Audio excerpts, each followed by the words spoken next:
வணக்கம். இன்றைய காணொலியில் 23 முதல் 24 மாத குழந்தைகளின் வளர்ச்சியை மேம்படுத்த நவ்சேத்னாவில் பரிந்துரைக்கப்பட்ட செயல்பாடுகளை பற்றி கற்றுக்கொள்வோம். 20வது முறை வீட்டில் சந்திக்க செல்வதற்கு முன் தயவு செய்து இந்த காணொலியை பார்க்கவும். வீட்டில் சந்திக்கும் போது 23 முதல் 24 மாத குழந்தைகளுக்கேற்ற வளர்ச்சி நிலைகள் பற்றி பெற்றோர்களுக்கு முதலில் விளக்கவும். பின்னர் இந்த காணொலியில் பரிந்துரைக்கப்பட்டுள்ள விளையாட்டு அடிப்படையிலான எளிதான செயல்பாடுகளை அந்த குழந்தையுடன் சேர்ந்து செய்து காட்டுங்கள்.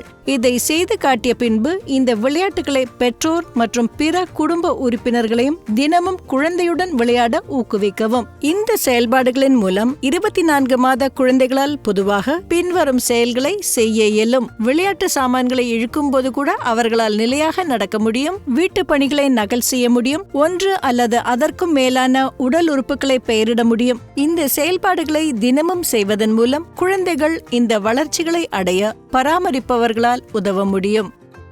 நவசேத்னாவின் கூற்றுப்படி குழந்தை 23 மாத காலத்தில் செய்ய வேண்டிய செயல்பாடுகள்: படங்களை பார்த்து கதை கூறுதல், உணவுகளை விவரித்தல், தண்ணீரில் விளையாடுதல், பெயர்களின் ஒலி வடிவங்களை கற்றுக்கொள்ளுதல்.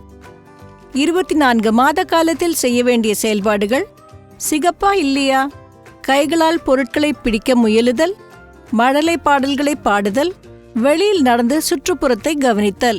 வண்ண வண்ண பொருட்களை காட்டி இக்குழந்தை வண்ணங்களை கற்றுக்கொள்ள இந்த தாய் எவ்வாறு உதவுகிறார் என்பதை பார்க்கலாம். இங்கே பாரு, இந்த வண்டிய, இது என்ன கலர் சொல்லு? மஞ்சள். ஆமா, மஞ்சள், கரெக்ட்.